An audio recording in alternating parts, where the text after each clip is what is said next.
Delighted to have such a panel of experts to introduce the topic, introduce a discussion. So that they will all speak and give their thoughts, and then we'll have a roundtable discussion and finish by 2:30. Is that correct? That's right. Yeah. Okay. So I'll introduce the panelists in the order that they will speak. I'll introduce them all immediately, and then we can just get underway. So first of all, we'll have Professor John Kay from the London School of Economics, the Oxford University, and the Financial Times. He's an expert in regulation and also an advocate of narrow banking, which I think is possibly very relevant in relation to the potential Scottish currency debate if there is independence. Then we'll have Professor Robert Hazell from University College London, about whom it's been said by Lord Hennessy, Britain's constantly morphing constitutional landscape needs an ace cartographer to make sense of it, and in Robert Hazell, it is found. So there we go. And then we'll have Dr. Monique Ebell, who is from the National Institute of Economic and Social Research. She did her PhD at the University of Barcelona, so has some experience of real-life, rather heated debates in relation to secession and the like in a different context. And we'll finish with Professor Panos Koutrakos, who is an expert in European Union law, and especially in relation to external relations. And again, lots of issues will come up in relation to that should Scotland vote for independence. So, John, you can take us away. Right, where to begin? Well, a good place to begin is where I was asked to begin a couple of days ago when Newsnight had prepared a little film about the Darien expedition, which was, as it were, the end of Scottish independence. And for those of you who are not familiar with it, it was a scheme that consumed a great deal of the spare, if there was any spare wealth of the Scottish aristocracy, which was to establish a trading post in what we now know as Panama. And they were right to perceive that world trade was going to be a growth area. They're even right to perceive that Panama was a key location in relation to world trade, but they were about 200 years ahead of their time, and didn't understand what Panama was actually like, with disastrous results. The real point of that is that aside from the specifics of the failure of that expedition, it brought home, or should have brought home, the fact that Scotland could not easily survive at that time without access, relatively free trade with England, and that there were immense benefits to Scotland in association with what became the British Empire. And there were. And what happened to Scotland from 1700 to 1850 is probably one of the spectacular feats of economic development there has ever been, in which Scots who were relatively well educated, honest, if poor, took full advantage of the English Empire, both in trade and particularly in India, in what one might describe as looting. And indeed the trading, a lot of it in tobacco and slaves, was not particularly attractive either. But it meant that Scotland moved from being a small peripheral country on the edge of Western Europe to being one of the richest parts of the world in the course of 150 years.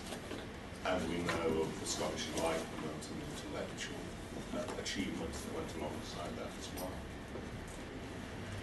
So union was pretty good for Scotland. Whether it was good for Scotland in the 20th century is another matter altogether. And what happened in the 20th century, which is noticeable, is that some other small states of Western Europe went through the transition from peripheral poverty to considerable affluence that Scotland had gone through in that period, as one thinks of Switzerland and the Scandinavian countries. And they did so really by specializing in narrow competitive advantages in a global, what was an increasingly global free trading environment. And that point for me is key, and the one I want to come back to at the end. the success of the economic success of a small state depends on having strong competitive advantages which are developed on, which are exploited on a global scale. So that Switzerland's real strength is in specialty chemicals and precision engineering, sold around the world. Denmark's a group of medical-related industries centered around Copenhagen, and so on. Iceland is perhaps the extreme example of a country that illustrates, if you have a specialism in fish, as an autarkic country you're extremely poor, and as a country in a global environment you're extremely rich. It's also an illustration of you can't magic a great deal of your wealth or yourself out of financial services, a lesson you might all learn, one that there's some relevance to this particular debate. So that's the key lesson of the past, that a small state depends for its prosperity on narrow competitive advantages and a global environment. The proximate debate about economic issues facing Scotland is more parochial than that. Perhaps the three most discussed issues are currency, banking and financial regulation, and budget balance. And let me say just a word about each of these. For currency, there are three broad options. There's Scottish membership of the euro, which is something that the SNP at least favoured a few years ago, but has rather gone out of favour now. And it's probably gone out of favour for both sides. Scotland, as a matter of fact, wouldn't on current performance even come close to meeting the Maastricht criteria in any event. Although accession to the EU involves, as I understand it, acceptance that the euro is the currency of the EU, but I'm not sure that that acceptance entails anything beyond a vague interest in that one day, in some very far distant future, this might be a subject for discussion. More serious options are continuing to use the pound and an independent Scottish currency. I'm about to say I've rather changed my mind on the attractions of these options, because I had started with the proposition that the desirable option would be a monetary union between Scotland and England, but also that that monetary union was unlikely actually to be achievable, because basically there are currently beliefs about that it is necessary to have fiscal union, banking union, etc. if you were to sustain a monetary union. Whether these things are true or not, and we can debate that, they are, as a result of the Eurozone experience, widely believed. That would make such an agreement hard to negotiate, and indeed almost nonsensical to negotiate in the context of a demand for independence based on economic factors.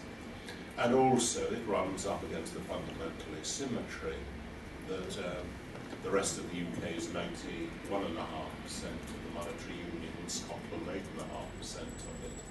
And that means that there would be a demand for oversight by the rest of the UK of Scottish economic policy, but the rest of the UK would be very unlikely to reciprocate to Scotland. So monetary union is, I think, difficult to negotiate. That led me to think about an independent currency, probably an independent currency pegged to sterling. And one difficulty with that is, can you sustain the peg? There are examples of pegs that have been sustained over a lengthy period. Perhaps the best examples are Denmark, which has had a peg against the euro since the formation of the euro, or Hong Kong, which has now had its currency pegged to the US dollar for 30 years. But both these countries are countries which have accumulated reserves on the back of a situation in which these currencies would probably appreciate against the euro or US dollar, respectively, if they were allowed to float. It's certainly not at all clear that Scotland would be in a similar position. And that has prompted me to think that the unilateral option, that is Scotland just says we're using the pound and what are you going to do about it, has many attractions. I think I and a lot of other people kind of dismissed it out of hand because the countries which have adopted this route, which is what we call dollarization, because the US dollar is used for the naturally, is really only adopted by extremely small states or economic basket cases. The largest country to do it is Ecuador. I came back from Ecuador last summer with a 50-cent coin in my pocket. It doesn't say what the 50 cents are cents of, and that appears to be the largest denomination the US government will allow Ecuador to issue without objection. It's rather curious because there isn't a 50. Well, I thought there wasn't a 50-cent coin in the States. I've certainly never seen one, but having made that statement in print, people have rushed to tell me that in fact there is. But there's no precedent for what would be for this kind of unilateral action. But the more I think about it, the more feasible I think it is, which is the option simply of saying there is a status quo which remains unchanged. And the most curious part of that is probably in relation to the actual Scottish physical currency issue. That's not a very large amount. There are today between 3 and 4 billion of Scottish banknotes, which are banknotes printed by Bank of Scotland, Royal Bank of Scotland, Clydesdale Bank. And there are also circulating in Scotland about the same quantity of Bank of England notes. That's a total of about 6 or 7 billion of notes in total. The Scottish banknotes are actually backed 1 for 1, not exactly 1 for 1, but nearly 1 to 1, by Bank of England notes held by these Scottish banks. So that although it doesn't arise, you could go to the Royal Bank of Scotland with your Royal Bank of Scotland note and say, give me the equivalent English banknote, and in principle they would have it. You'd simply continue that situation after independence, and so long as people continued to believe that you had the money, there would be no more reason to test you than they actually would now. And actually, over time, when people came to believe in this, you could simply return the Bank of England notes to the Bank of England and ask for appropriate amount of gold in substitution. There is no difficulty at all that I can see in continuing to use a payment system denominated in sterling. It's possible, and it would seem to me simple petulance, that the Bank of England and Westminster government would attempt to refuse access to the currently UK-wide payment system for transactions originating in Scotland. But there wouldn't be great difficulty in setting up a payment system in Scotland. And indeed, without the legacy of clunky English banking systems, it might be that you could quite quickly arrive at a rather more efficient system than the one we have in the UK. One can work through all this in detail, but it seems to me a perfectly reasonable option, and I'm not sure when Osborne and the leader of his counterparts in the other English but UK political parties have said that Scotland would not be allowed to use the pound. Quite what the basis of this assertion actually is or could be. That's something we can discuss. It also relates to the issue of financial regulation of banks, which causes people a great deal of concern. Concern which I'm bound to say I find difficult to understand. It's concern which is the phrase lender of last resort is used extensively and casually in all of this debate.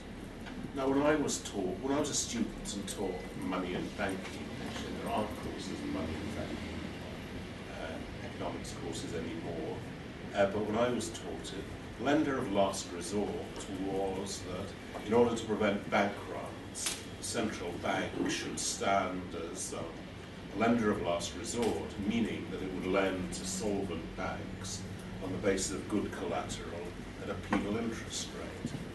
The meaning of lender of last resort today seems to be the people who lend to insolvent banks on very dubious collateral at very low interest rates, which is certainly what the Bank of England, European Central Bank and Federal Reserve has been doing. Lender of last resort now means the people who bail out banks that are about to go bust.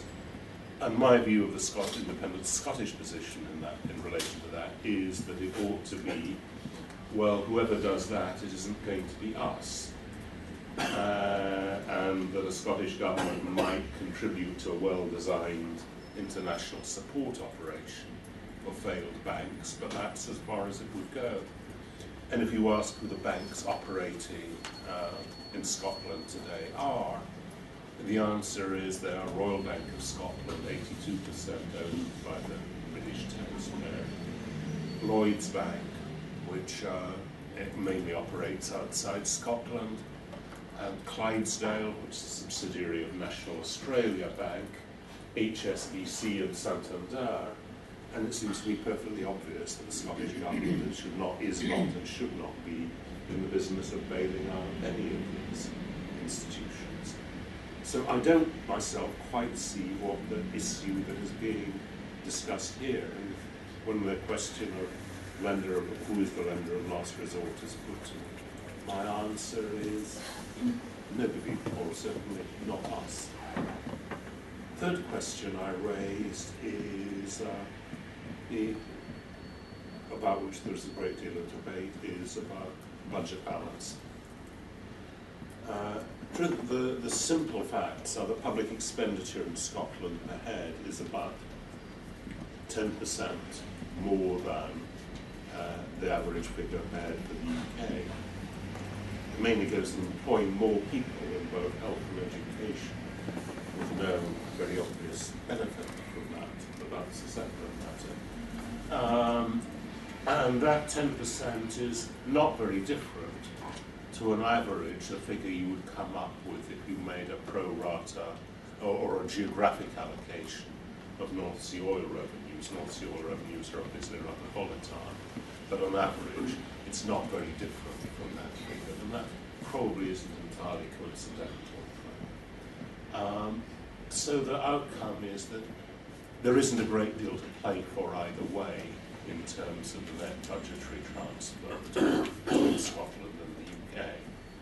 It's probably true, in fact I think it's certainly true, that the Scottish position deteriorates because demography looks a bit worse in Scotland even than it does anywhere else, and because the North Sea oil revenues are probably a diminishing resource. But this isn't, to my mind, a decisive issue either way. There was a Scottish social attitude survey that famously did a poll in which they asked how would Scots vote if they were told they'd be £500 a year better off with independence, which got a 2-to-1 majority in favour, and how would they vote if they were £500 a year worse off, which got a roughly 2-to-1 majority against independence. The £500 either way is probably rather more than the amount,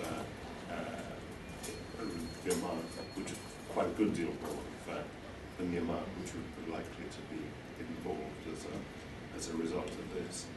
But I think it is worth noting that in most countries that had independence debates, like the United States in 1775, or Ireland in 1920, or India in 1945, I doubt if you would have got a similar result if you'd taken that kind of opinion poll there. So the note on which I want to end is to say, I think the real issues are the ones with which I began, and that is how would business do in independent Scotland And would it help or hinder Scotland in achieving what I've described as the basis for prosperity of a small state, which is, do you have well-defined competitive advantages which you can sell globally? And if one asks what are these sectors potentially for Scotland, I think you come up with a hypothetical list that to my mind runs something like financial services, in which there is some competitive advantage at the moment, energy support services, which are being developed as a result of North Sea oil activities and which are sold globally, tourism, in which Scotland has obvious competitive advantages, in which, looking at the figures, it seems to me that the performance is actually currently relatively disappointing. Premium food and drink, of which that is also true, and aspects of life sciences, where Scotland has had a very strong medical sector for 2 centuries, really, but has developed very little in the way of commercial industry, based around that capability. That would be the list. And one can tell a positive story of the impact of Scottish independence, which would say that you would see more of the kind of greater vibrancy, which is, I think, already evident in Edinburgh as a result of devolution, encouraging the development of a business community and encouraging more Scots business people to stay in Scotland. I was struck that I hadn't known that the CEO of Pfizer in the United States was a Scot until he came over to put on a rather dismal performance before a parliamentary committee. But there is rather a lot of that. There are a great many Scottish business people of Scottish origin who have achieved success outside Scotland. Would these people come back? And you can tell a story about a more successful independent Scotland in economic terms, but around that. You can also tell another story of an independent Scotland characterised by a mixture of the kind of well-intentioned or initially well-intentioned municipal socialism that did so much continuing economic damage in the west of Scotland, along with a kind of crony capitalism. The Edinburgh financial community would take rather naturally to, that would be very negative in terms of its overall economic impact. And I think there are real possibilities of both these things happening. But for me, that's what the substantive economic debate ought to be about. Thank you very much. Would you add higher education to your list of industries in which there's a competitive advantage and potential to exploit worldwide? Yeah, I'm not sure there's a lot of money in higher education. Okay. But possibly. Yeah. Okay. Yeah. Professor Robert Hazell. Thank you. My credentials for being here today are a book you wrote, Scottish Independence, A Practical Guide, but like the Darien scheme, it was before its time, and like the Darien scheme, it sank more or less without trace when it came out, because we wrote it now 12 years ago. I'm going to talk very briefly about the issues in the independence negotiations. So the whole of my talk is predicated on the possibility of Scotland voting yes in September. I'm then going to talk about the timetable of those negotiations and how that impacts on politics in Scotland and the rest of the UK over the next couple of years. So briefly on the main issues, and this is going to be very brief, we can discuss any of these in more detail when we get onto the discussion. There's Scotland's membership in the EU, which I assume my colleagues are going to talk about, but I've got other international organisations like NATO. There's Scotland's currency that John has talked about. There's the future of the UK nuclear defence bases on Clyde, the division of the national debt, the division of North Sea oil.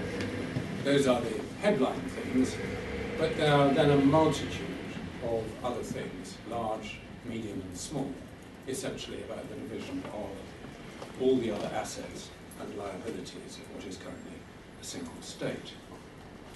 And so far when he's been pressed on any of these issues, Alex Salmond's response has tended to be, well, we'll try and maintain the status quo, as he has in relation to the currency. or as close to the status quo as he can get. Peter Hennessy, who very generously quoted in introduction, another typically Philister Hennessy phrase, talks about the Salmond response in sum as being the retention of the Queen and other shared services. Because Salmond doesn't want to frighten the horses, and so he wants to portray to the people of Scotland that they needn't get alarmed on any of these important issues, whether it's the armed forces or the currency or whatever. Nothing fundamentally is going to change, so that Scotland will become an independent state. Nothing will change except it will be better. Yes. And a big question, which we may want to come to in discussion, is that may be in the interest of an independent Scotland to try to continue sharing in these things. It may not always be in the interest of the rest of the UK to retain a sharing arrangement. But if Scotland votes yes, there will be intense negotiations about every policy topic, about finance, defence, foreign affairs, things we haven't mentioned, transport, health, the environment, agriculture, blah, blah, blah, with sectoral negotiating teams on each topic.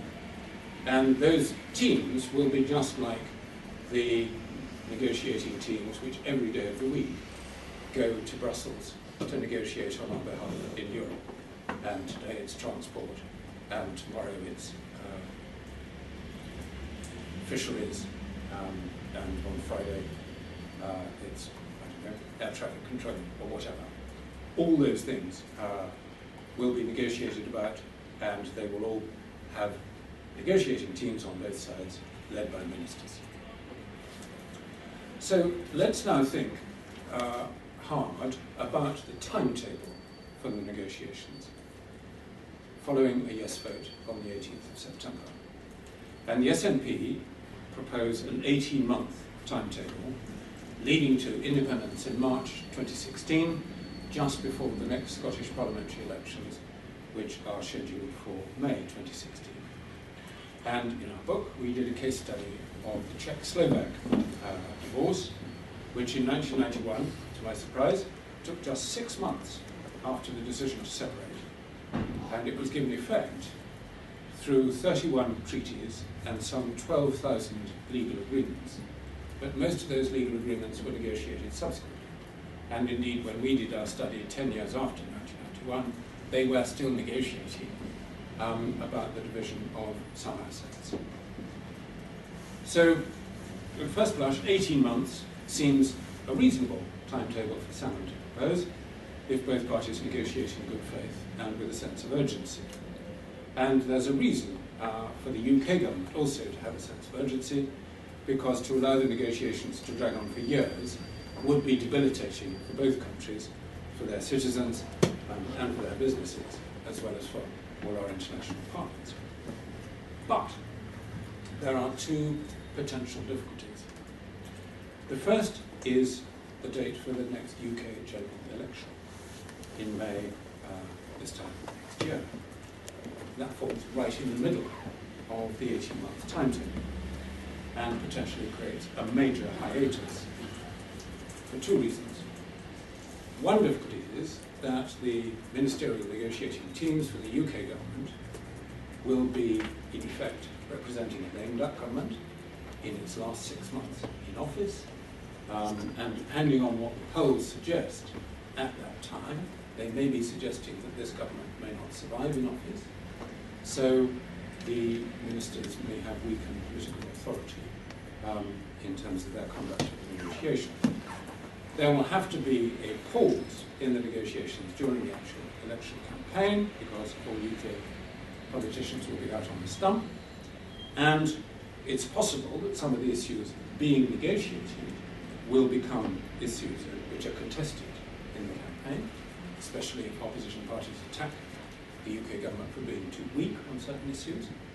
And if there's a change of government this time next year in the UK, then all those UK ministerial negotiating teams on defence, foreign affairs, etc., will change. and new ministers will need time to get up to speed, and they may start to unpick what had been agreed so far. The second difficulty in Alex Salmond's timetable, and I think he overlooks this at the moment seemingly completely, is the need for legislation. In the Scottish Parliament, but more importantly at Westminster, to give effect to independence. The legislation can't be introduced until the negotiations have been concluded, because Westminster is not going to tolerate a framework bill, which in effect allows the two governments to fill in the details. Nor, I think, will Westminster tolerate an urgent bill being rushed through under a guillotine. It will undoubtedly be a first-class constitutional measure, so it will have to take its committee stage in the House of Commons on the floor. And even if the government does manage to impose a guillotine on the Commons, it has no control over the timetable in the Lords, and they will want plenty of time for a bill of such importance. How long might the legislation take? I find that very difficult to forecast, but if you're looking for a sort of analogy, the Scotland Act in 1998, which introduced devolution, took 11 months for its parliamentary passage. But that was under very favourable circumstances in the first session of the new Blair government, which had a majority of almost 180 in the Commons. So, taking account of all those different factors, my best guess is that the UK government won't be in a position to introduce a bill until at the earliest, probably the autumn of next year. So that's only 6 months out from Salmond's deadline of March 2016.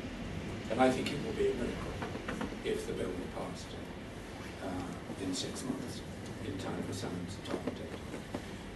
But if further time is needed, my best guess as to what might happen is that Salmond would then ask Westminster to postpone the May 2016 date for the next Scottish parliamentary elections. He has nothing to lose as the incumbent government in seeking a postponement, or rather an extension, if you like, of his government's term in office, and he has a credible argument to put in seeking that. Let's now think about the consequences for the UK government of this timetable. It'll also be in serious difficulty if there's a change of government this time next year, and it'll be in particular difficulty if Scottish MPs hold the balance of power in the new Parliament. And that's most likely to happen if Labour, this time next year, is the largest single party in the general election, but it depends on Scottish MPs to form a government. Now, it's often overstated how likely that is to be. It's happened only twice in the last almost 100 years, in 1964 and in 1974. But all the current forecasts of the UK election result are that it's going to be close. So if Labour is the largest single party, it is quite possible that it will depend on those Scottish MPs to command confidence in the new Parliament. And remember that on Salmond's timetable, those Scottish MPs are going to be short-lived members of that new Parliament, because come independence, they will depart. And if their removal meant that the new government was then unlikely to command the confidence of the House of Commons, it's also going to be a lame duck. But this time it's going to be a lame duck from the start. So we could have what will be seen as a temporary or transitional government for a period of time until Scotland formally leaves the Union. And just think how that will play out in terms of public sentiment in the rest of Britain. Are people going to be sympathetic to the idea that the Scots, who are leaving the club, are in effect imposing on the other members of the club who the managing committee is going to be until they've gone? Think of the headlines in the Sun or the Daily Mail. And another twist is that the UK government, negotiating the terms of Scottish independence, would be responsible to a Westminster Parliament which still contains Scottish MPs. But in these negotiations, the UK government should be negotiating on behalf of the rest of the UK after Scotland's departed. But if Scottish MPs do hold the balance of power at Westminster, they might be able to ensure terms that are more favourable to Scotland. So, if I were Ed Miliband, and I were very worried about whether or not I'm going to win the next election, which is no doubt his major concern, I would have a particular nightmare that I might win it, but only very narrowly, and depend on Scottish MPs to form my new government after Scotland has voted yes to independence. Thank you. Thank you. Just two sort of little details. Firstly, presumably Ed Miliband would have a strong incentive to slow down the timetable to make his government last longer than it otherwise would.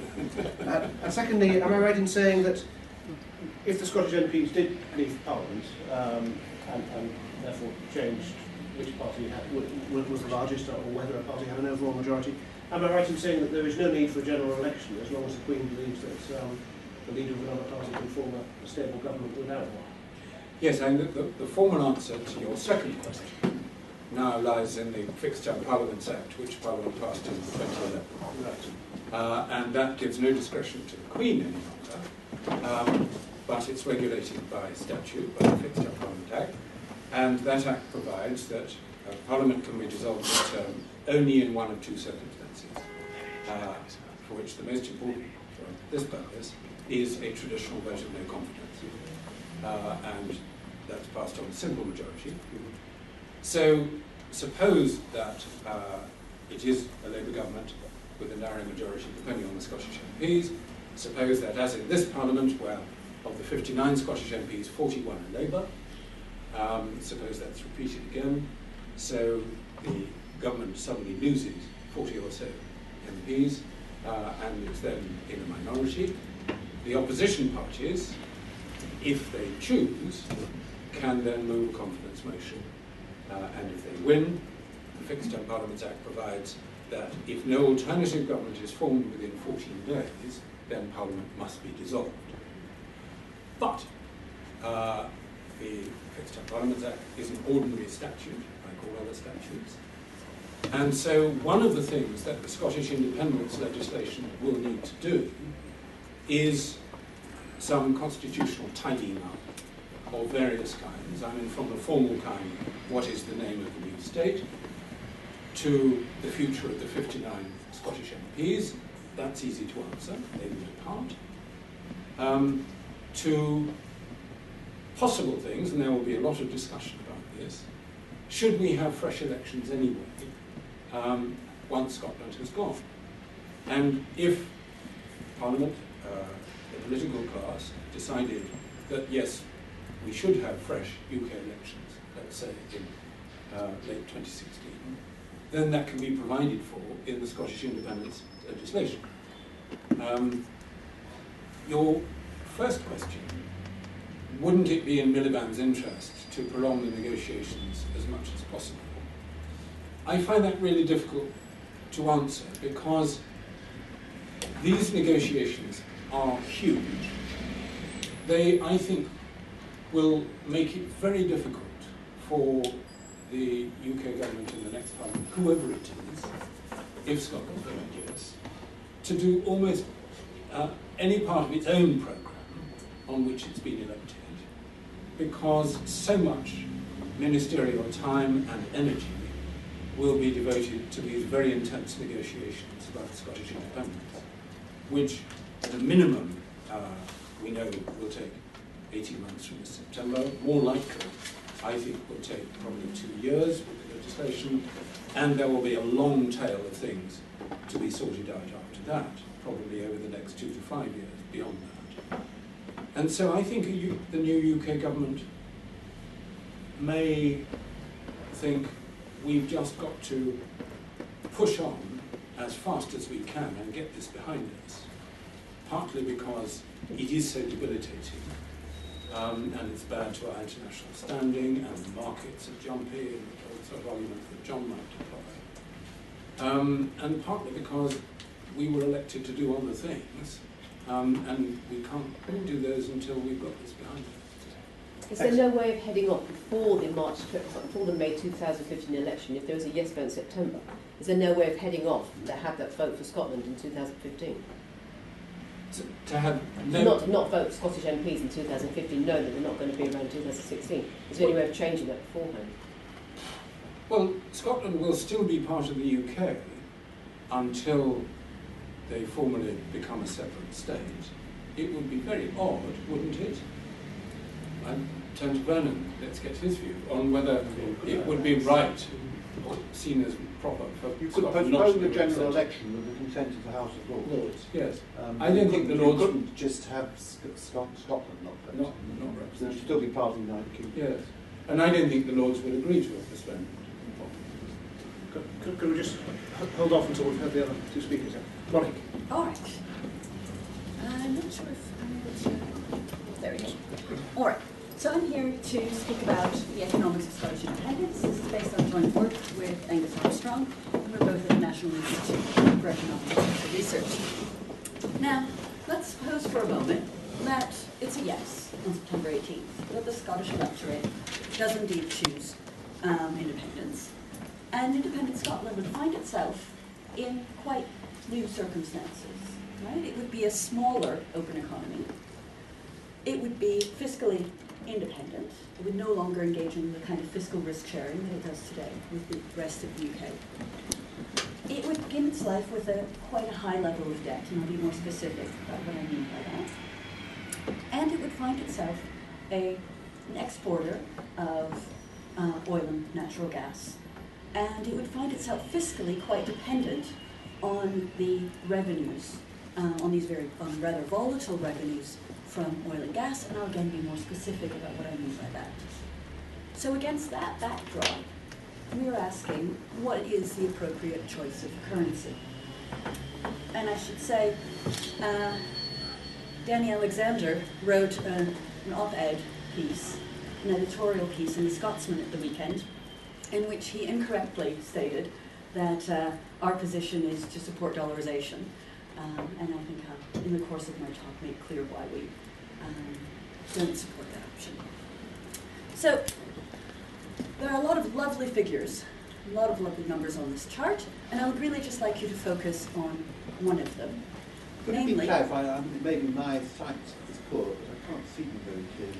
Right. Well, I'll tell you the number that you That'd be really kind, need to... thank you. Yes, the only number you really need to focus on is the 86% gross debt to GDP ratio that, based on OBR projections, Scotland would be beginning life with at the end of fiscal year 2016. Now, to put that into perspective, sorry, could somebody please advance the slide? Thank you. So, to put that into perspective, this is based on Scotland taking on a population share of debt that is a share of 8.4% of the rest of the UK's debt, and taking also into account that Scotland's GDP would grow because it would receive a approximately 86% share of oil and gas resources under the North Sea. Now, Scotland's 86% of GDP debt burden is, as you'll see, in the upper range of debt burdens in the Eurozone.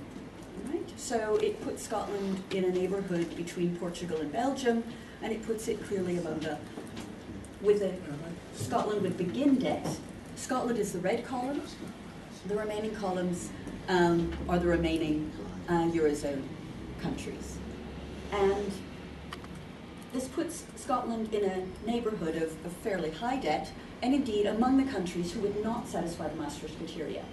Even if Scotland were to satisfy the Maastricht criteria, no country has been allowed to join the Eurozone without first going through a period of at least 2 years of having its own currency and of being a member of what's called ERM2, the Exchange Rate Mechanism 2, in which that independent currency needs to float within certain bounds of the Eurozone, the parity with the Eurozone, with the Euro. Okay? So that's where we are.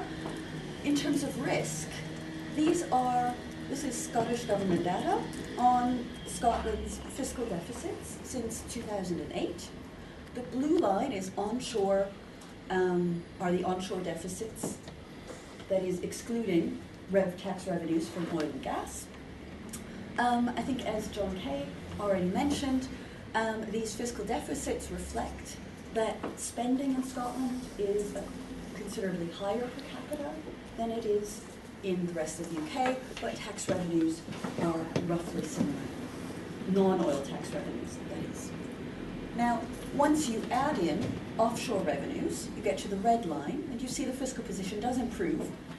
And on average, between 2000 and 2012, Scotland has been in a marginally worse fiscal position than the rest of the UK. So the average deficit over the entire period is about 4.3% for Scotland, 4% for the rest of the UK, or for the UK, sorry. Now, the thing I'd like you to focus on, though, is that this red line is quite volatile, right? I think it's maybe not easy to appreciate the magnitudes until you realize that the volatility in the red line is really coming from offshore tax revenues. Okay, and we see oil revenues between 2008-9 and 2009-10 dropped by almost 50%. Okay, that's a big swing, and that's several percentage points of GDP. That's a big hole in your budget. Okay, and that sort of hole, a similar magnitude hole, was blown into oil revenues in the last fiscal year. That the decline in oil revenues between 2011-12 and 2012-13 was more than 3% of GDP. The decline in the fiscal position wasn't quite as extreme this time, mainly because the UK economy is on an upswing and other sources of tax revenue are increasing. Right. So this is it's against this backdrop that we should be thinking about Scotland's currency options. So an independent Scotland would have three main currency options. As I said, I'm discounting the Eurozone simply because it's not an immediate option in any case. First, a formal monetary union with the UK, which has been ruled out not only by the current Chancellor, but by the two prospective Chancellors from the other leading parties, Ed Balls and Danny Alexander. The second choice, as has rightly been mentioned, is an informal currency union with the UK. That would take the form of some sort of dollarization or a currency board. The idea there is that there is no formal reason, no legal reason why Scotland couldn't just continue to use dollarization. And finally, Scotland could, of course, have its own currency. Now, I'm going to speak a bit about the sustainability and stability of a dollarization arrangement. And I'd like to begin with a quote from Michael Dooley. And he says, "International monetary regimes have been born at a conference table and laid to rest in foreign exchange markets." And what I mean by this is, we can agree just about anything. Right? The question is, will it be stable? Will it be sustained in markets? Right? Much of the same way that, and I think Jan has done some work on the Czech and Slovak monetary union. There was a Czech and Slovak formal monetary union. It lasted for, what was it, 5 or 6 weeks? 6 weeks. 6 weeks, yes. So that is something, certainly, that one would want to keep in mind. Now, I'm going to now speak a bit about the potential stability of a dollarization arrangement. And I'm going to focus on the role of debt. Now first, focus on the top half of the slide. I'm going to talk about what having one's own currency means for economic policy.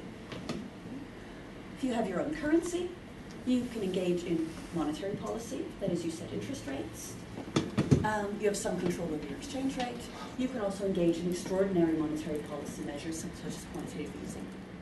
You also have the entire range of fiscal policy options, right? That is, mainly borrowing, and, of course, controlling your fiscal deficits by means of taxing and spending.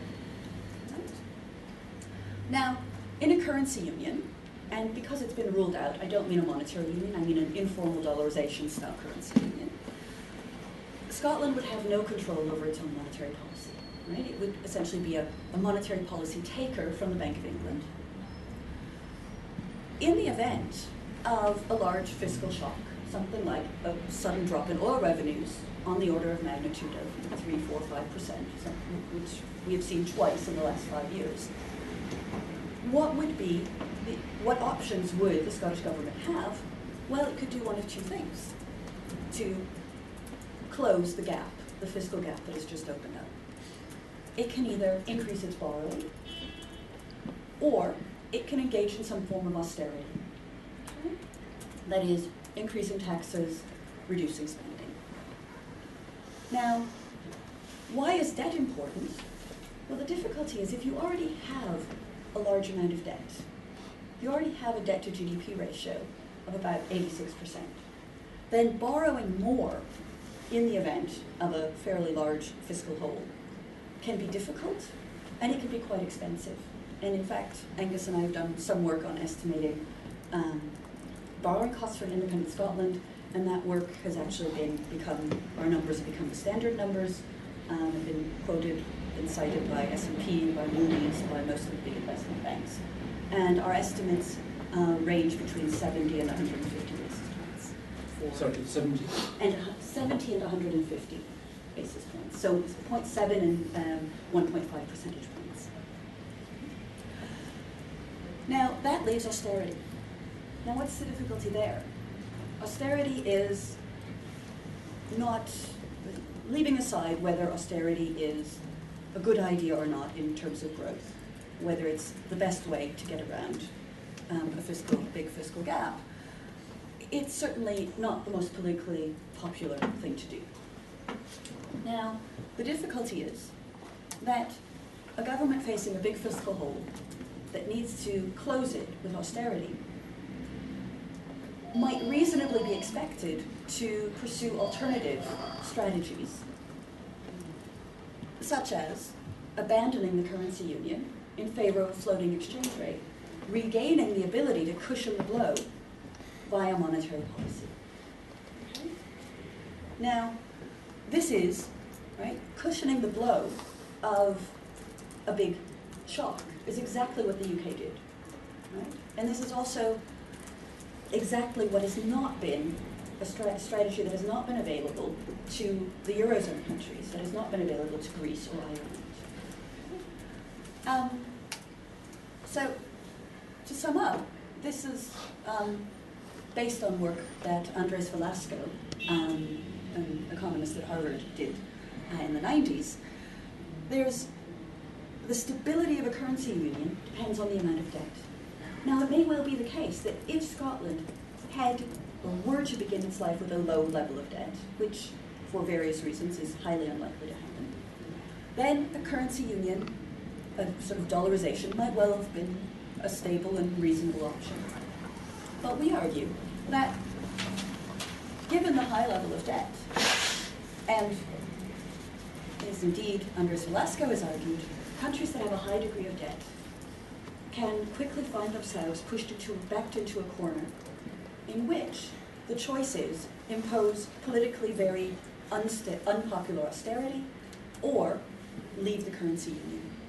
And as soon as markets begin to suspect that leaving the currency union might be a preferable option, might be an attractive option for the government, they begin to expect that a currency will devalue, and they begin to pull their assets out of that country. That is the kind of capital flight that a report released this morning by Deutsche Bank was speaking about. Right? This is clearly a risk. And it is all the more a risk because the Scottish Government in its white paper, I believe page 111, explicitly states that it would consider it to be at the it would consider it to be the prerogative of the Scottish government to reassess its currency options at a future date. Now, this is again very similar to the Czech and Slovak case, as Jan has a really nice paper on, in which the monetary union was announced to be was going to be reevaluated after 6 months. Now, this led to people believing, investors believing, that the Slovak krona in the case of it, in the event of a devaluation, in the event of a breakup, would be worth less than the Czech krona. Anyone with assets in Slovak kronas had a clear incentive to translate them into Czech kronas while the exchange rate was still 1-to-1, and you had capital flight, and the currency union broke down within 6 weeks. So, against that backdrop, which currency? Now, I haven't been quite fair to the dollarization option in the sense that I haven't mentioned that there's of course one advantage to keeping the pound, and that is to minimize the costs of trade, right? Minimize exchange costs with one of Scotland's main trading partners, namely the UK. However, all the estimates that we have on the cost of having a separate currency, all of these estimates are very small compared to the cost of financial disruption in the event of a breakdown of a monetary union, in the event of capital flight and a devaluation of the currency. So we say that dollarization may not be sustainable given the amount of debt and, of course, the volatility of tax revenues. We also believe that in the event of independence, an own currency would be the best option, mainly because it would give, it would be stable. It would give the Scottish Government full control of monetary and fiscal policy, and it would provide a fiscal backstop for financial institutions. Now, I just wanted to say one or two words about some of Professor Kay's comments on not wanting to be a lender of last resort. Well, that's fine. You can conceive of a banking system for Scotland that would, in which Scotland would not act as a lender of last resort, in which banks would self-insure. The thing is, the amount of capital that needs to be held by banks to self-insure is quite a bit larger, that is expensive, and that would make lending to households and businesses in Scotland more expensive than it currently is. And it is an open question as to whether, to what the optimal capital ratios are. Are they as low as those that we observe today in a system with the lender of last resort? Is it more optimal to have the high capital ratios we observe under self-insurance? Honestly, nobody knows, but the one thing that we do know is that lending would be more expensive for households and businesses, and that, I think it's only fair to mention that that is, would be an important consideration. Thank you. Yes. Panos. Thank you. I shall try and do two things. I shall talk about the legal arrangements which are available for managing the membership of an independent Scotland to the European Union. And I shall also speak very briefly about a specific issue in order to illustrate the difficulties which EU membership for Scotland would pose. In terms of EU membership, the official position of the unions has been stated clearly and repeatedly. A newly independent region would become a third country, and the treaties would not only would not apply anymore on its territory. This is what former Commission President stated back in 2004. Scotland would find it extremely difficult, if not impossible, to rejoin the EU if it were to leave the UK. This is what the current Commission's President said. Scotland would have to reapply for EU membership. This is what Herman van Rompuy, the Council, the European Council President, has said. On the other hand, the Scottish Government has argued equally forcefully against this scenario, and it suggests that Scotland would not cease to be a member state simply because it became independent. He gave a speech at the College of Europe in Bruges a couple of weeks ago, in which Alex Salmond said that it would be, and I quote, absurd to make Scotland leave only to apply for membership straight away. And he argued that Scotland would continue to be a member state on the basis of, and I quote, continuity of effect. Now, to a lawyer, this term continuity of effect under such circumstances does not really say very much. What are the legal implications of these two opposing approaches? In order to appreciate them, there are 2 points that I need to make. The first is that the European Union is based on international treaties. These are the Treaty on the European Union and the Treaty on the Functioning of the European Union. And as international law instruments, they are drafted following negotiations by member states. And in order to become legally binding and enter into force, they require ratification by each and every member state. So this is the first issue. The second issue is that there is no provision in the treaties about the possibility of part of a member state declaring its independence. And there is no precedent. There are cases which might appear to be similar, but really they are not. Greenland, for instance, which left the Union in 1985, and the European Union Treaty ceased to apply to its territory. Germany, which in 1990 reunified, in which case the EU treaties extended their reach to the newly defined territory of an existing member state. Therefore, what we are dealing with in the case of Scotland is unique from the EU law perspective. So let us now examine the two mechanisms which exist for managing the relationship of an independent Scotland with the European Union. We shall see that they are quite different, but there are certain threads which are common and which emerge. The first approach, the formal, the official position of the EU institutions, suggests that application for membership and then accession to the European Union should occur. Once Scotland becomes independent, it would cease to be part of the Union territory, EU law would cease to apply to it, and the mechanism for accession of new member states is set out in the treaty, in Article 14.9 of the Treaty on the European Union. It provides for a number of procedural and substantive steps. How do they work? Scotland would apply for membership.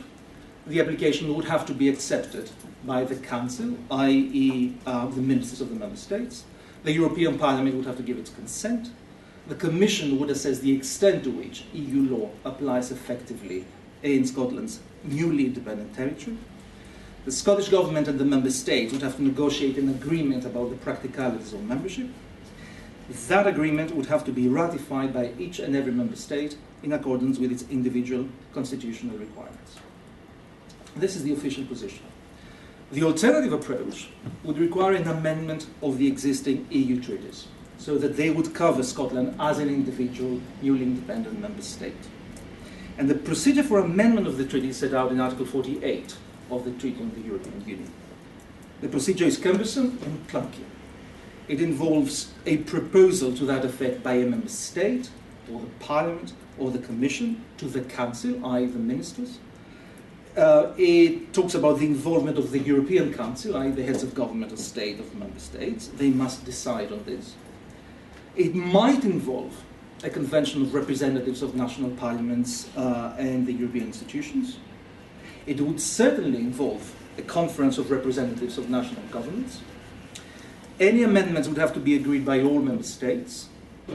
Any amendments would have to be part of an international treaty, which then have to be ratified by each and every member state in accordance with its own constitutional requirements. There is also, after the Lisbon Treaty, a provision which is simplified, a simplified procedure for the revision of the treaties. But again, this would require that all member states agree and that the ensuing international treaty be ratified in each and every member state. The Scottish Government suggests that it is the latter option which is appropriate for dealing with an independent Scotland and the EU. However, there are a few issues with this position. Some of these issues are legal. Scotland itself may not initiate the process. The treaties make it very clear that a revision of the existing treaties may only be proposed by an existing member state, or the Commission or the Parliament. And any amendment of the existing treaties involves an agreement between the existing member states, i.e. not Scotland. Only they may negotiate it. Therefore, in legal terms, Scotland would not be able to negotiate such an arrangement. And in fact, as one assumes that such negotiations would take place prior to actual independence, it would have to be the British government which would negotiate the agreement. Some obstacles are political. Amending the treaties is not only a legal process, it is a political exercise, as different member states have different interests and their own agenda as to how the treaty should be adjusted to reflect these interests. And it is a process of extraordinary difficulty and complexity. And this is one of the reasons for the frosty reception that the British government's proposal for amendments of the treaty has received all around Europe. It is difficult to see how the process would be initiated in order to accommodate an independent Scotland without opening a kind of worms involving requests by other member states for unrelated amendments. Another difficulty is that negotiation and ratification of an amending treaty are bound to be carried out in a particularly charged political context. The 2015 UK general election was mentioned. We have French presidential elections in 2017. And it is not entirely inconceivable that some member states would be inclined to be rather difficult in this process because of the aversion they have to the possibility of part of their territory declaring its independence. And if such an amended treaty was agreed, it would not be inconceivable that the referendum might be triggered in one member state or more. And the challenges that such a development would raise are all too obvious. There are also practical issues which are not addressed. The white paper on Scottish independence suggests that the terms for Scottish EU membership could be completed within the 18-month period following the referendum. But there is nothing there, or in the supporting document on Scotland and the European Union, about the entire process. That is to say, not just agreeing the terms of the membership, but also completing the process through national ratifications. Would it be possible to complete the process, that is to say, negotiations, agreement, and ratification within 18 months? Practice might seem to suggest so. When the EU enlarged to include Austria and Sweden and Finland, the whole process took 18 months, just over a year for negotiation and 6 months for ratification. However, bear in mind that at that time the EU comprised of 12 member states, not 28. And it was not going through a financial crisis, and it was not going through an existential crisis. More recently, the ratification of the treaty on the accession of Croatia, just the ratification process, took 18 months.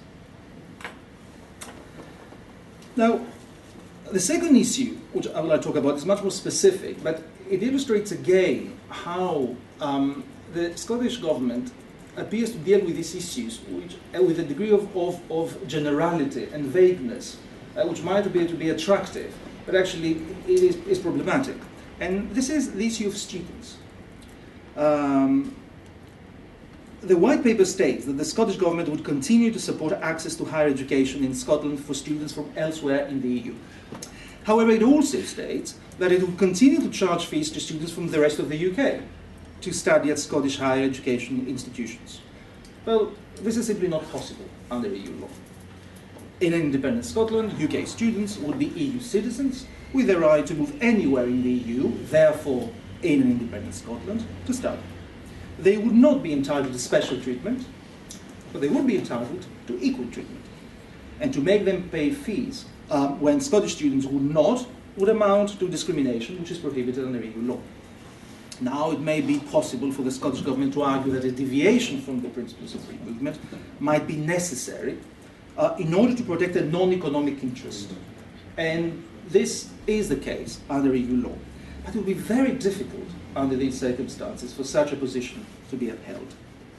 If the Scottish policy amounted to direct discrimination against UK students, then the only justification which would be open to them to save this measure would be public policy.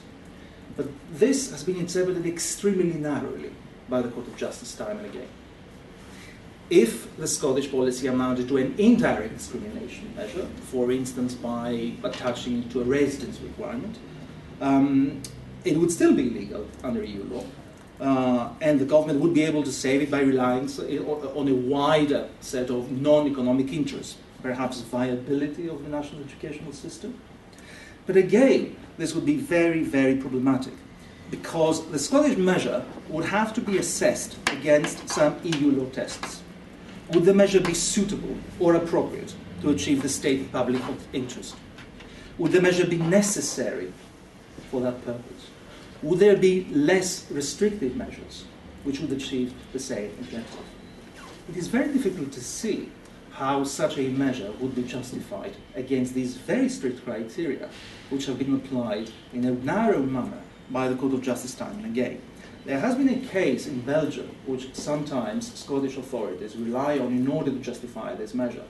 But this case is not really relevant here, because this was a very specific case about a specific number of medical students.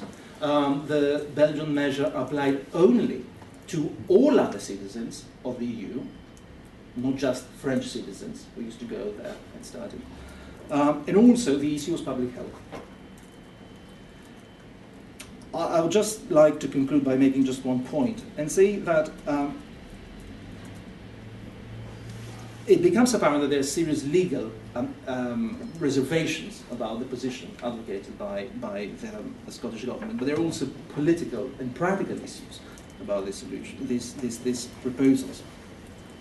But we lawyers somehow tend to think that, you know, if we have a problem, then we have the procedures which will provide the answer to this problem. The treaty provides us these procedures. But there is a very strong political underpinning in these cases, and we should not ignore this. We should not ignore the fact that whilst the legal arrangements are clear, even though they are more than one, there is a political choice to be made. And once the political choice has been made, then it would not be entirely inconceivable that the legal arrangements would be interpreted in such a manner as to make it flexible to reflect the political choice. Having said all that, the arrangements are there, and they do impose certain constraints. Thank you. Well, we're sort of up against the clock, so let me not say anything more about those very rich presentations, but just open the floor to discussion and questions. I know you were itching to ask a question. I was. Earlier in the proceedings. Has it now been answered? No, I mean, I thought they were all very rich papers and the questions for all of you, but perhaps I could just direct something to Robert, which I thought was on the Czech and Slovak situation, which you also mentioned. There is no huge amount, but I was looking this morning at the Act of Union with Scotland in 1706 and discovered there was an Act of Union amendment in 1707 because they'd forgotten to conjoin the Privy Council, which I thought was interesting that these things do take some time. But I think what is very clear in some of these discussions is the level of uncertainty. In terms of negotiation schedule, I think it's going to be particularly interesting to see the Prime Minister who might have lost come third in European elections and lost a Scottish referendum in a lame duck government potentially, and what might happen in terms of negotiations then, and also a general election in which, as I think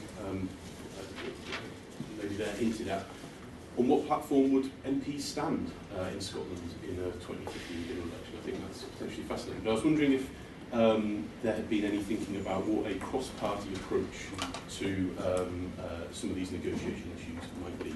And on the economic question, one thing I'm quite interested in, which wasn't addressed in the papers, is what the impact on the rump UK might be of a currency flight, the dollarisation breakup that you described. So I don't know if you could talk to those issues.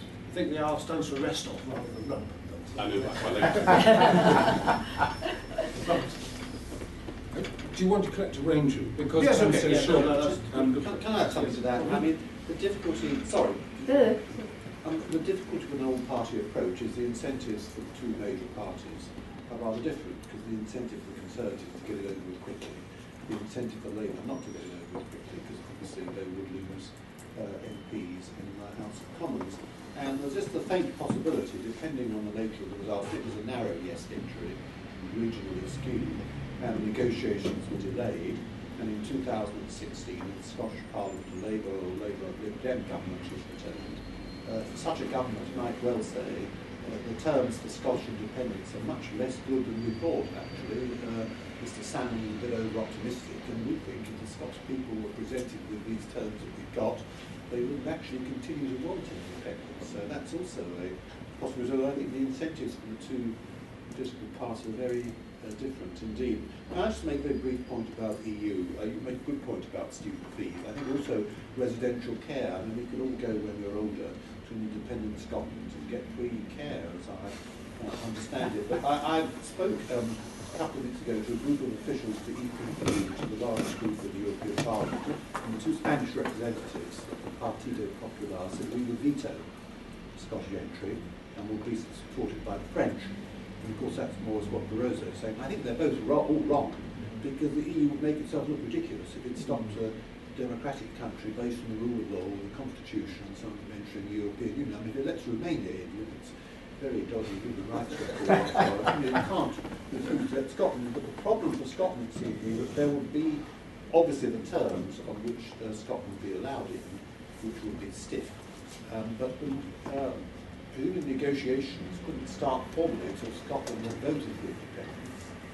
And at that point, Scotland became independent rather. At that point, Scotland would be out of the EU. Now, what arrangements would Scotland have to make to get entry into the internal market while these negotiations were going on without of the EU? Presumably, it would have to make a contribution to the Norwegians and the Swiss to be in access to the internal market, or it would face some sort of problems.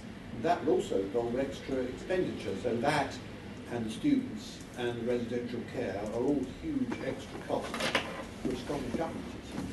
In fact, membership of the EEA requires separate negotiations, I think. With Yeah, well, the EEA, itself. yes, the EEA does, and requires a large contribution.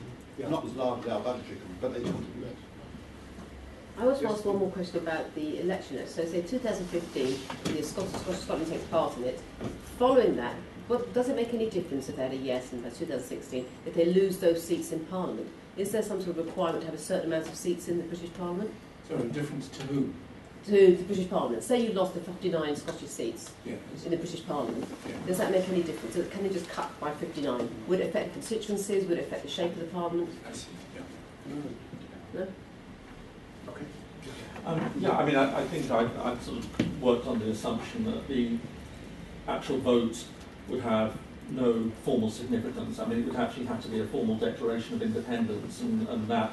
So the feeling would be that I'd assume that the Scottish Government had probably sort of planned that if they did need to have a negotiation process, it would be run in tandem with the negotiating out of the UK and into the EU, and that you'd have some. I think the confusion would really arise at that midnight hour, whether there would be certain legal requirements that would require Scotland to be actually separate from the UK before it could join the European Union, and how you would manage that. I mean, it might have to be a very short window, even a day or something like that, but it would create a rather strange and interesting situation. But in all of this, what becomes very clear in listening to this is that, you know, I think a lot of our planning on these scenarios are based on the Canada model that was put forward in the Canadian Supreme Court decision on Quebec, and how that would shape Scotland's move towards independence. That it would require goodwill on the part of both sides in the negotiations. That's made very clear by the Canada Supreme Court. But the problem that Scotland faces is that even if, with the ultimate goodwill on its side, if London was stalling anything, it wouldn't be able to join the European Union anyway, because London would just simply have an unmitigated right of being able to veto, as we've seen. I don't really want to bring it up in Panos, but Greece and Macedonia, no one asks, you know, what are your reasons for doing this? This is just quite clearly a reason, and it goes unquestioned. It might not be liked, and so, you know, it really does create a very, very strange set of circumstances that even if Scotland engages in goodwill with London and with Brussels, that ultimately the rest of the United Kingdom has a complete determinant on the pace of Scotland's independence, really. I have two questions. First one to Panos. One thing that always puzzled me is it really obvious that the rest of the UK will remain a member of the EU, whereas Scotland will not? Because both successor states will be fundamentally different from the current member, which is the UK, including Scotland. And just because it divides asymmetrically, should the larger part be treated preferentially, as opposed to the small part being effectively ejected? So it wouldn't be the case that both of them will be ejected from the European Union and will have to reapply, in which case the referendum on the EU membership will not be necessary in the rest of the UK, which might be convenient for some. Second question to John. You were in favor of unilateral sterilization, or whatever you would call it. But the interesting feature in this case is there already is Scottish currency. And given the figure that you mentioned, it accounts roughly for half of the money in circulation, which essentially means there's a law in economics called Gresham's law, which means bad money drives out good money. If people have the option of holding sterling and Scottish money, and if there's any possibility that Scottish money will be worth less at some point in the future, they will want to spend Scottish money, and they will keep the sterling banknotes in a shoebox under their bed, or they will move them to British banks or our UK banks, because they will be seen as potentially more valuable in the future. So if this option is followed, eventually only Scottish money will be circulating in Scotland, and Scotland will have their own currency essentially by default, even if they keep it, or even if they seek to keep it pegged. And at the same time, households or firms or shops outside of Scotland will refuse to accept Scottish money for the same reason, because they will see it as being inherently less valuable and essentially worthless pieces of paper in case the link between the two currencies is broken. Just one more question, very then quick we'll ask everybody to... is whether Monique and John can be right at the same time. I mean, you said at the macro reasons why now is a terrible time to have anything other than monetary autonomy, but your argument is very contingent on how lousy the economic fundamentals are right now, in the sense that you have high debt, adjustment to energy issues in Scotland. But there's a kind of long-term case for having greater stability with your trading partners. And what strikes me is just how kind of lost that whole issue of autonomy is in the debate. Salmond has missed an opportunity to say that this is about independence in every sense, and we would be independent from now on, and we would exercise our monetary autonomy in the short term, perhaps to adjust to the current crisis, in the long term to perhaps pursue monetary relations with our closest trading partner. But it all seems to be incredibly short-term in its focus. What do we do in the next few years macroeconomically? Surely, if it's about independence, it must be longer term. Okay, and I had a question really, which was for John. It might also be interesting for Panos to comment on this. I mean, there have been people connected to the IEA, and I've written about this as well, about dollarisation, sterlingisation, ever since the debate started. And for us, I suppose, we invited George Selwyn to come over and talk about this. It actually helps potentially create a banking system which is independent from central banks and doesn't have deposit insurance backing it and that type of thing. But the problem is EU law, which not only allows banks to have head offices in one country and branches elsewhere, but may actually, given the business, the way in which the business of RBS and Lloyds and so on is constructed, require Lloyds, RBS, etc., to have their head offices in London and branch in Scotland. And they would have a strong incentive to do that, because they could then make use of lender of last resort facilities from the Bank of England, which, as you say, have been used rather freely, deposit insurance, and so on, and conduct all their business through branches in Scotland, and in effect get a large subsidy from the English central bank and ultimately the English taxpayer. You said there wasn't a precedent as well. Is Ireland not a precedent? It is sort of Ireland in 1922. Yeah, but anyway, perhaps we can... Can I say something Yes, about that, actually? okay. So I believe the current direction in the EU, in terms of banking regulation, is to focus on subsidiarization of banks rather than branch banking. And so it might be that the Bank of England would insist that Scottish banks who re-domicile to London would conduct their Scottish business via subsidiaries. And in that case, those subsidiaries would be independent, not be regulated by the Bank of England, nor would they have any recourse. If that happened, it would resolve the problem. But Yeah. Yes, okay. Yeah. Okay, maybe if we start with Robert, Panos, Monique, and then finish with John. So, time short, I will answer just 2 points if I may. First, the level of uncertainty.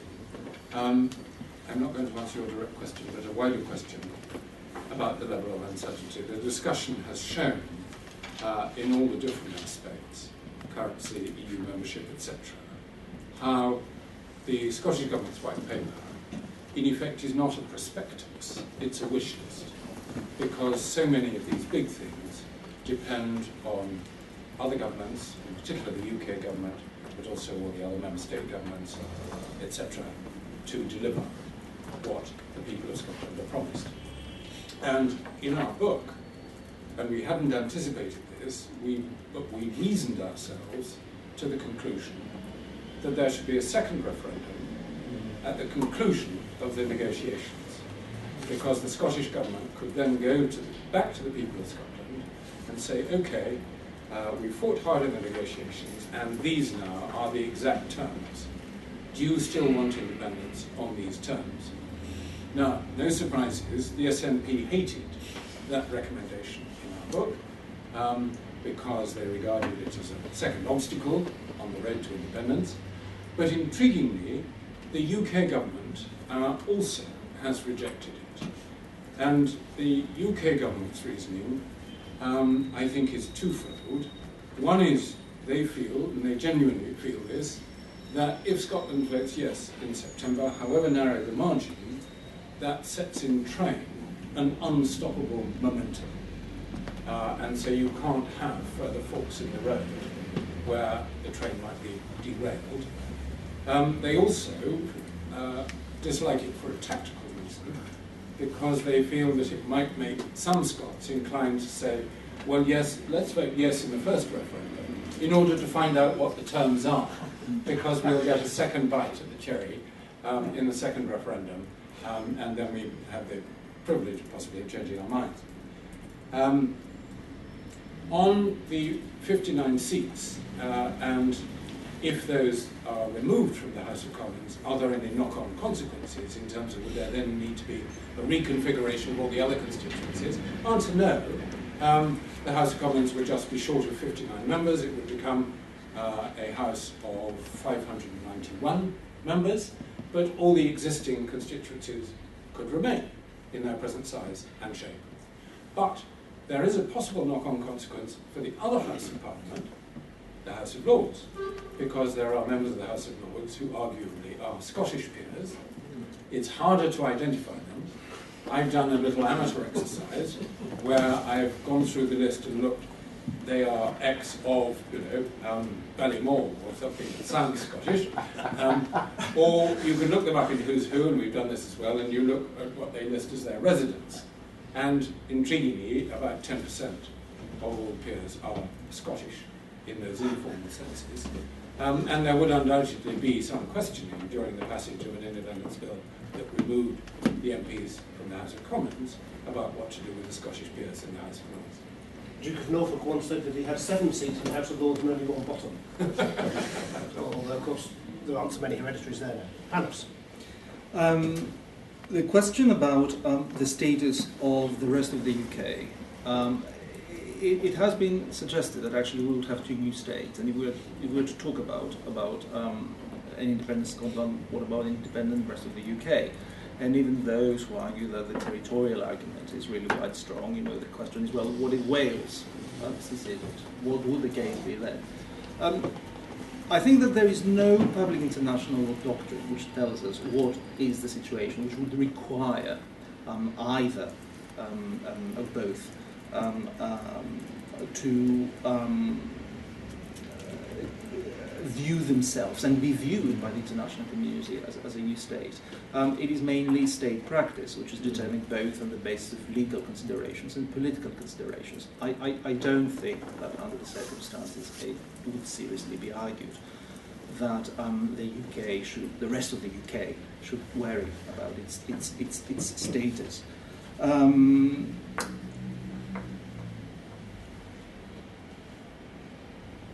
Negotiations would start not after the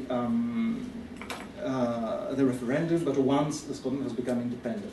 Legally speaking, this is the correct solution. An independent Scotland would have to apply for membership, and therefore an independent Scotland would have to carry out negotiations. However, given the unique situation, it would not be entirely unreasonable to expect that informal, substantive negotiations would be carried out prior to declaration of independence. And then to make sure that if there was no hiatus at all between the agreement itself and Scotland independence, then one would just follow after the other. Now, similar issues are raised if, for instance, negotiations did start quite early on informally, and they were concluded, that the accession process would not be concluded within this 18 months window. Then that would mean that for a number of months, perhaps, or years, who knows, Scottish citizens would be in a limbo as far as their EU law rights are concerned. Companies dealing with Scotland would also be in a limbo. But again, it would not be inconceivable that a legal mechanism might be found. For instance, the core element of the accession treaty, which would involve, for instance, the free movement, the single market, they could be applied provisionally, pending the formal entry into force of such an agreement. These are legal problems, but if there is political will and good faith, then it would not be unreasonable to expect that legal solutions would be provided. After all, for every international agreement which the European Union concludes, the treaties itself provide for the possibility of provisional application. Yes, I guess I'd like to address two of the questions.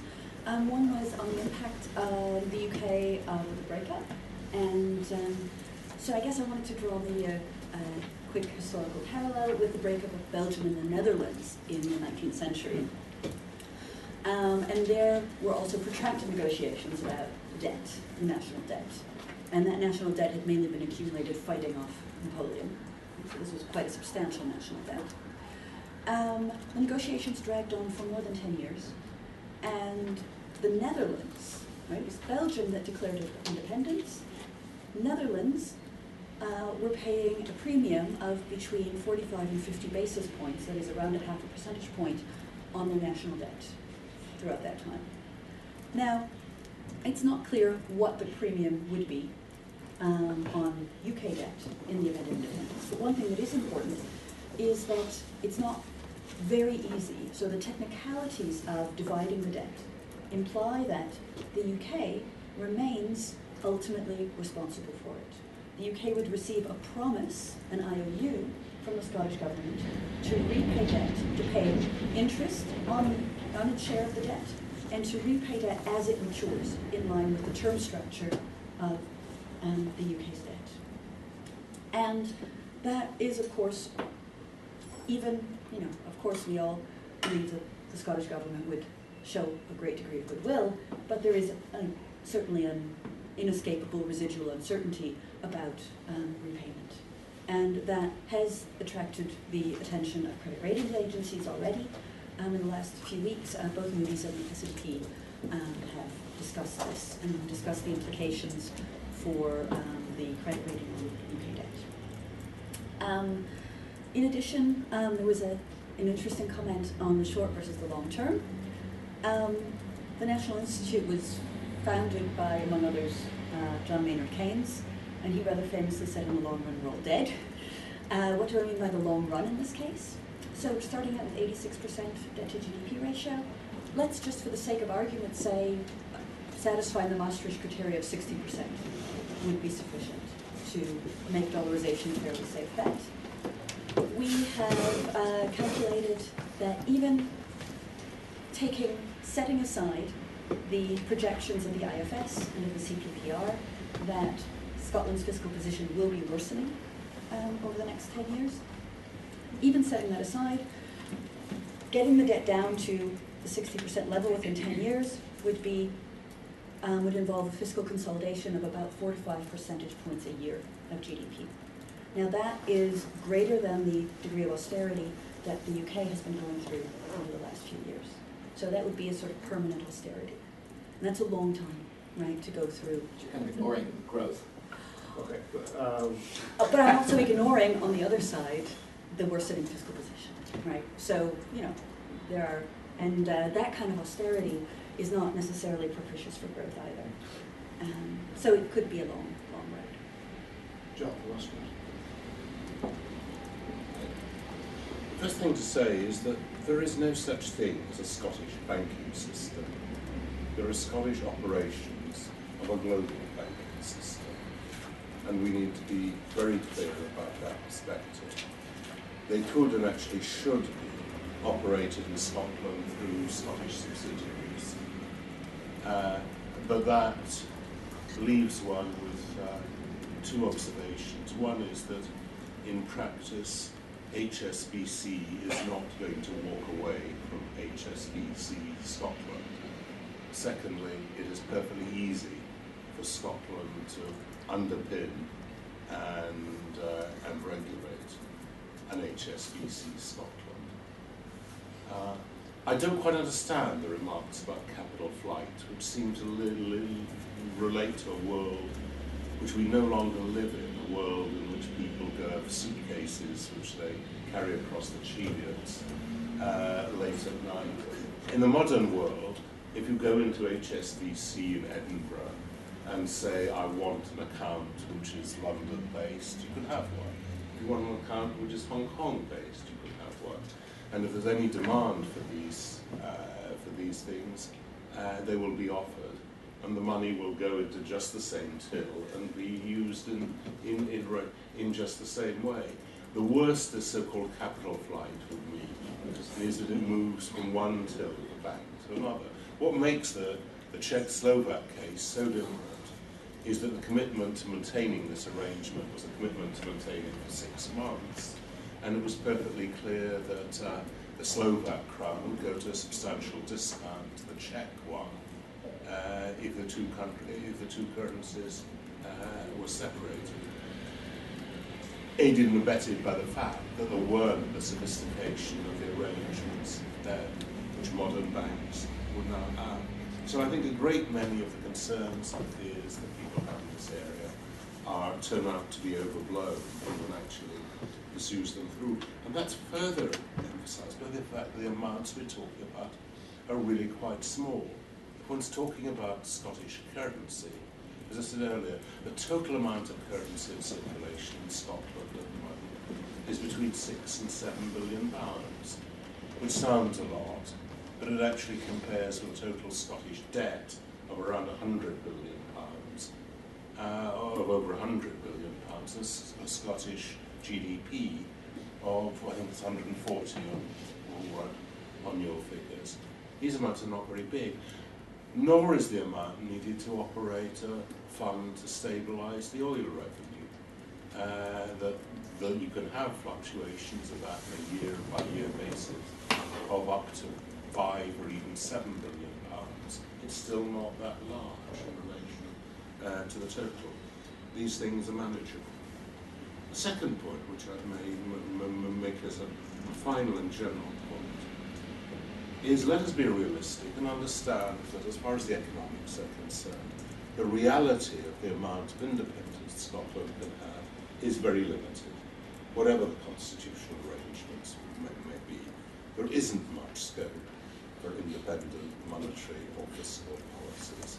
We picked up a couple of areas like university fees and residential care, where Scotland cannot sustainably adopt policies that are very different from those that are adopted in the UK. And there are these examples, and another example which we haven't talked about, but which we could talk about, which is energy, where the two countries currently have policies, both of which are independently daft, and which are incompatible with each other, essentially. These things have to come into line regardless of constitutional arrangements. The practical reality is in the world we live in now, the amount of real independence even quite large countries can enjoy in economic terms is rather limited, and the amount of independence which small countries can enjoy is very limited indeed. And that's part of the reason why this whole discussion seems to me rather overblown on both sides. You mean it doesn't matter whether you live in Sweden or Greece? No, it matters whether you live in Sweden or Greece, but not because of the relative sizes of the two countries. On that note, I'll have to draw things to a close. It's been a fascinating discussion. I apologise for running over by around a quarter of an hour, but I'd like to thank the panellists for their fantastic presentations and for you for all participating in the discussion. And I think people can still carry on talking informally if they wish to do so. So thank you very much. Thank you.